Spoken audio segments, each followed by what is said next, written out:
میرے نبی نے فرمایا جعلت قرۃ عینی فی الصلاۃ، میری آنکھوں کی ٹھنڈک نماز ہے۔ جنت میں اگر کسی چیز کی کمی محسوس ہوگی تو نماز کی کمی محسوس ہوگی، لیکن یہ بس یہی ہے یہ نعمت۔ آگے پھر اللہ تعالیٰ ایک سجدے کی اجازت مانگیں گے، اللہ کو دیکھ کر تو لگے گا نہیں تم مہمان ہو، میں میزبان ہوں۔ عبادات کا تو چھوٹا سا چارٹ ہے، 24 گھنٹے کی زندگی۔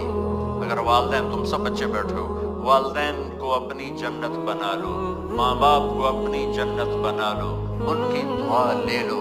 میرے نبی نے فرمایا کاش میری ماں زندہ ہوتی۔ ماں کا خاص طور پر منشن کیا، میری ماں کیوں کہ باپ کو تو دیکھا ہی نہیں اور ماں کو دیکھا ہے 6 سال۔ میری ماں زندہ ہوتی اور میں عشاء کی نماز کے مصلی پہ کھڑا ہوتا اور میرے گھر سے میری ماں کہتی محمد، تو میں ماں کے لیے نماز توڑ دیتا۔ میرا نبی کہہ رہا ہے